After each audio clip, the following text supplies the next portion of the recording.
gente vai começar agora a aula de raciocínio lógico, dando continuidade na questão 4 da página 35.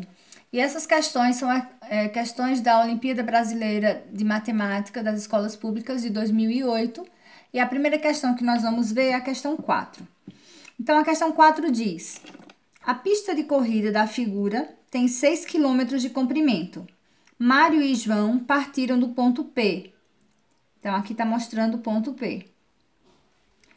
Correndo em sentidos contrários. Então, um foi por um lado e o outro foi por outro.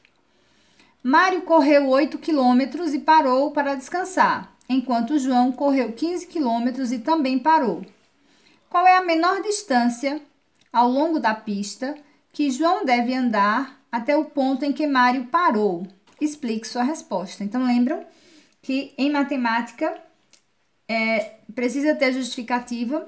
Eu vou dar uma dica ou dar a orientação para que tipo de raciocínio você vai ter para resolver essa questão, mas você precisa justificar a sua resposta. Então, aqui está a pista, tá? E a gente vai raciocinar da seguinte forma. Então, vamos entender a questão por esse esquema. Então, digamos que a pista seja o formato circular, mas eu fiz um formato aqui aleatório, e eu dividi essa pista em 6 partes. Então, aqui tem 1, 2, 3, 4, 5, 6, porque a pista total tem 6 km. Então, diz que Mário correu 8 km e parou. Então, vou fazer Mário desse lado e ele vai andar 8, ó. A pista toda é 6 e ele andou mais 2, 8. Então, ele parou aqui. Mário está parado aqui. Agora, a gente vai ver João. João andou 15 km no sentido contrário, João. Então, João foi, ó, 6 km, que é o comprimento da pista, com mais 6 km, que é o comprimento da pista. Então, dá 12 e andou mais 3. 1, 2, 3. Então, João parou aqui. Agora, fácil para a resposta, tá? Pergunta qual a distância que eles dois têm que fazer para se encontrar. Então, que distância é essa daqui entre João e Mário? Então, fácil de entender, tá? Fácil de responder. Então, raciocina só um pouquinho para dar essa resposta. Então, é assim que resolve a questão 1. Passaremos agora para a questão 5. Lena quer completar as casas do tabuleiro a seguir, usando as mesmas letras já escritas, de modo que as casas vizinhas, que são as casas com um lado comum, então, por exemplo, a casa vizinha, essa com essa, ou essa com essa. Se for assim na diagonal, não é considerado casa vizinha, tá? De modo que as casas vizinhas não tenham a mesma letra. Que letras poderão ser escritas na casa cinzenta? Explique sua resposta. Então, a gente tem que desenhar um tabuleiro e fazer tentativas, e com base nas condicionantes do problema. É fácil concluir que há apenas uma possibilidade para a letra da casa central. Qual é essa letra? Então, a gente vai começar preenchendo aqui o centro. Então, vamos ver como fica no esquema. Então, para resolver esse esquema, a gente sabe que eu não posso colocar aqui B, porque vai ficar vizinho ao B, nem posso colocar aqui M, porque vai ficar vizinho ao M. Então, aqui eu só posso colocar a letra O. E você vai distribuir as letras aqui O, B e M, de modo que elas não fiquem lado a lado. Por exemplo, ao lado do B, eu só posso colocar M ou O. Posso colocar também o O aqui, porque assim na diagonal não é considerado casas juntas, tá? Então, por exemplo, aqui posso colocar O e O, se eu quiser, tá? Então, vocês vão tentar completar da maneira que vocês quiserem. Aqui tem outra possibilidade, que pode ser M, e aqui pode ser B, também aqui, ó, no centro.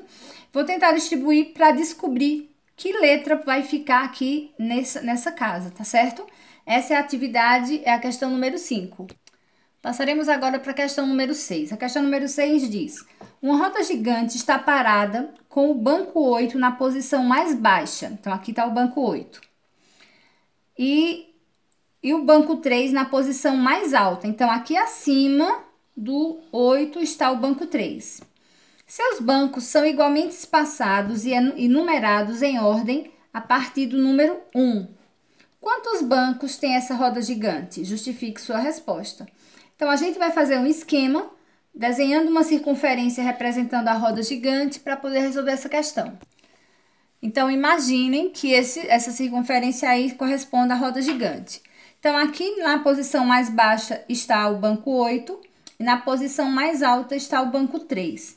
E vocês vão ver aqui quantos números vai ficar distribuídos nessa roda gigante. Então, se estão divididos na mesma quantidade, a gente vai ver aqui do 3 para o 8 quantos espaços terão. Ó, 3, 4, 5, 6, 7, 8. Significa que desse lado aqui tem 4, então desse lado, na roda gigante, também vai ter 4. Vocês vão completar aqui com os números que faltam na sequência, certo? E aí vão responder a pergunta, que é quantos bancos essa roda gigante tem. E assim vocês vão conseguir responder a questão número 6. A questão número 7 é uma questão sobre fitas e diz o seguinte: Henrico tem 4 fitas de mesmo comprimento, como mostra a figura. Ele colou 2 delas ao longo de uma região sobreposta de 14 centímetros e obteve uma fita de 100 centímetros. E aí continua a questão na outra folha.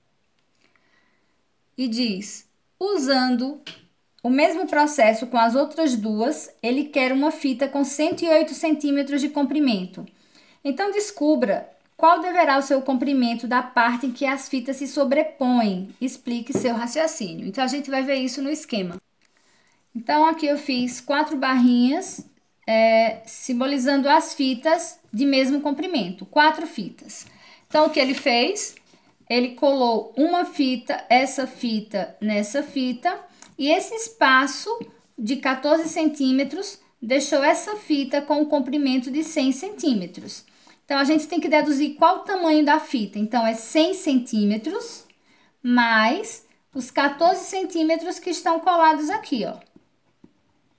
Esse é o total geral das fitas juntas.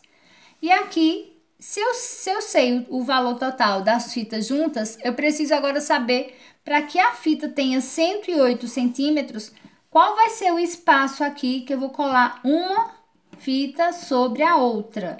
Que espaço? Vai ser menor do que 14, lógico. Se eu juntei 14 e deu 100, eu quero que a fita seja maior. Esse espaço que vai ficar aqui sobreposta a fita, uma colada em cima da outra, esse espaço que eu vou diminuir vai ser menor que 14. Então, que espaço eu coloco aqui, tá? Então, lembra, o comprimento das duas fitas juntas é 114, que é 100 mais 14. E aí, se eu dividir isso para duas fitas, eu vou saber qual o total da medida de cada fita. Então, se é 114 duas fitas, quanto mede cada uma das fitas? Então, por esse valor, eu consigo saber quanto eu vou sobrepor aqui, quantos centímetros vai ficar um sobre o outro. Então, essa é a questão número 7. Essa questão número 8 é uma questão que demanda um pouco de raciocínio, é um raciocínio mais elaborado. Então, a questão é, na rede de distribuição de água, representada abaixo, a água passa pelos canos como indicado pelas setas e se distribui igualmente em cada ramificação. Em uma hora, passam 200 mil litros de água pela saída X. Então, aqui pela saída X, em uma hora, passa 200 mil litros de água. Quantos litros de água passaram pela saída Y nessa mesma hora? Não se esqueça que em matemática, resposta sem justificativa não tem validade. Então, vamos ao esquema. Então, nós temos aqui o desenho do cano. Então, a gente viu que pela saída X sai 200 mil litros de água em uma hora. Em uma hora. Então, quanto de água sai aqui? Então, se sai 200 mil por aqui, então também sai 200 mil por aqui. E também sai 200 mil por aqui. É a mesma vazão, essa não vai sair mais água do que essa. Então, se é um cano distribuindo para 3, a vazão é igual nos 3 canos. Então, o total aqui é de 600 mil litros de água. Então, se por essa saída A sai 600 mil litros de água, então, por essa saída B aqui, também sai 600 mil litros de água. Mas aqui só vai distribuir para 2 canos, então aqui vai sair mais água. E por aqui vai sair mais água. Então, aqui vocês vão dividir isso para 2 canos, tá? Aqui foi 600 mil para dividir para 3 canos, então deu 200 para cada um. E aqui é 600 mil dividido para 2 canos. tá? Então, é esse cálculo que vocês vão fazer na questão 8. Vamos agora para a questão 9. A questão 9 diz: partindo do número 2 na figura e fazendo as 4 contas no sentido da flecha, o resultado é 12. Por quê? Então, aqui, ó, 2 vezes 24 dá 48. 48 dividido para 12 dá 4. 4 vezes 6 é 24. E 24 dividido por 2 dá 12. Então, começa no 2, termina no 2.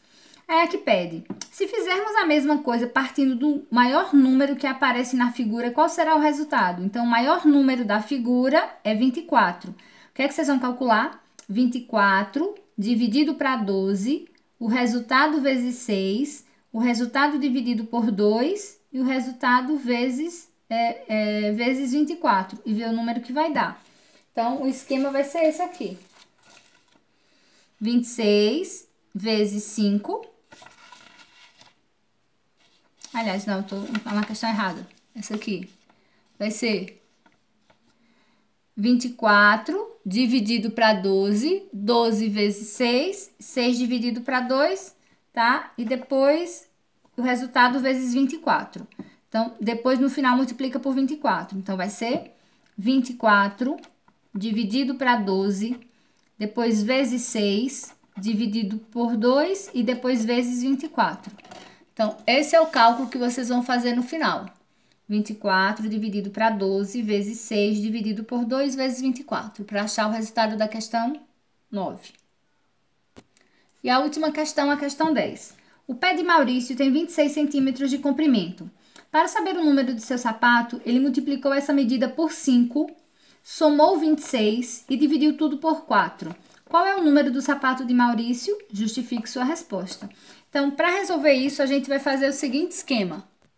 Então, questão 10 vai calcular 26 vezes 5. O resultado soma com 26 e o resultado divide por 4. Esse aqui vai ser o número do número de sapato. Número do sapato, tá? Então, essas 10 questões encerram o tópico de raciocínio dedutivo, que faz parte do tema 3 do livro de raciocínio lógico de vocês. E na próxima aula, a gente vai começar com todas as correções feitas das páginas até agora, dessas aulas que nós fizemos, cada um na nossa casa, tá certo? Cada um em sua casa. Então, a gente vai começar as revisões e depois dessas... já começar as correções. E depois dessas correções, nós teremos atividade valendo nota de 0 a 10. Então, é importante que todos estejam fazendo as atividades, que vejam as correções, enviem as respostas, porque tudo isso está contando pontos, tá? Para essa nota da unidade. E é importante que vocês respondam, registrem no livro e enviem as respostas para eu poder corrigir também, tá certo? Então, boa atividade, boa aula de raciocínio lógico.